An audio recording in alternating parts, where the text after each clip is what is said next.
온전하게 주의 것이 될 때까지 인내를 온전히 이루라. 이는 너희로 온전하고 구비하여 조금도 부족함이 없게 하려 함이라. 야고보서 1장 4절 말씀. 우리 대부분은 주요 부분에서는 모두 괜찮은 사람들입니다. 그러나 어떤 부분에서는 엉망입니다. 이는 죄의 문제는 아니지만 우리를 무질서하게 만드는 육에 속한 삶의 잔재들입니다. 무질서하게 행동하는 것은 성령을 향한 모독입니다. 먹든지 마시든지 하나님을 예배하는 방법에서든지 엉망으로 해서는 안 됩니다. 우리의 하나님을 향한 관계가 옳아야 할 뿐 아니라 그 관계의 외적 표현도 옳아야 합니다. 궁극적으로 하나님께서는 아무것도 놓치지 않고 모든 구체적인 것까지 다 훑어보실 것입니다. 하나님은 셀 수 없는 여러 방법으로 우리를 다시 같은 자리에 거듭 데려다 놓으실 것입니다. 주님은 우리가 그 자리에서 교훈을 배울 때까지 계속 우리를 그 자리에 데려다 놓으시는 것입니다. 그 이유는 주님께서는 완제품을 생산하시기 때문입니다. 우리의 충동적인 성격 때문에 문제가 될 수 있습니다. 그러면 하나님께서는 가장 일관적인 인내를 가지고 반복적으로 이 문제를 다루시며 우리를 같은 특정한 문제의 자리로 계속 데려다 놓으십니다. 그 문제는 정신적 안일함일 수도 있고 자신만을 고려하는 이기적인 마음일 수도 있습니다. 어떤 문제이든 하나님은 우리에게 옳지 않은 이 한 가지를 계속 해결하도록 이끄십니다.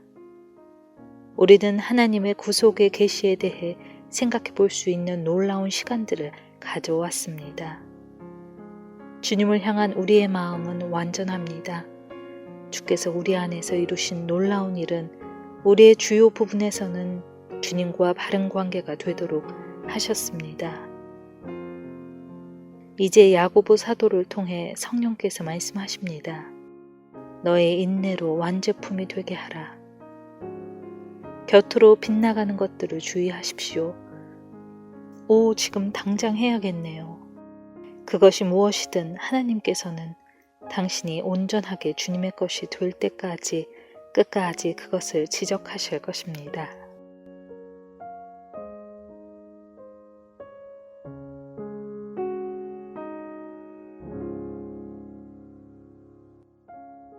주님의 인도하심에 대해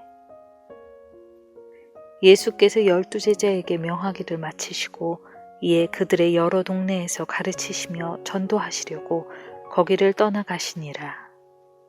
마태복음 11장 1절 말씀. 주님께서는 우리에게 떠나라고 하시는 곳으로 오십니다. 만일 하나님께서 가라고 하실 때 가족들을 너무 걱정해 머뭇거린다면 당신은 그들에게 예수님의 가르침이 임하지 못하게 하는 것입니다. 만일 하나님께 순종하고 모든 결과를 하나님께 맡긴 채 떠난다면 주께서는 당신이 가는 그 도시에 가셔서 가르치실 것입니다. 그러나 불순종할 경우 당신은 주님의 길을 방해하는 것입니다. 당신이 어디서 논증하게 되는지 주시하십시오. 특히 나의 책임이라고 하면서 주님의 명령에 불순종하는 부분은 없는지 점검하십시오. 주님께서 가라고 하시는 말씀을 알지만 내 책임이 남아있어서 이 말은 주님께서 말씀하시는 것을 믿지 않겠다는 의미입니다. 주님은 주께서 우리가 간섭하지 말라고 하신 곳에서 가르치십니다. 두 사람이 떠날 때 베드로가 예수께 여짜오되 주여 우리가 여기 있는 것이 좋사오니 우리가 초막 셋을 짓되 영적 미숙아로서 다른 사람의 삶에 간섭하여 문제를 일으키는 것은 아닙니까? 그들의 삶에 너무나 많은 참견을 하여 하나님께서 그들 근처에도 못 가게 되는 것은 아닙니까? 우리는 우리의 입을 다물고 영이 깨어 있도록 해야 합니다. 하나님은 그분의 아들에 관해 우리에게 가르치기를 원하십니다.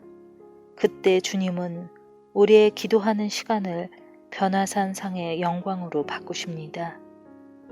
그러나 우리는 그분이 이 일을 하시도록 허락하지 않습니다.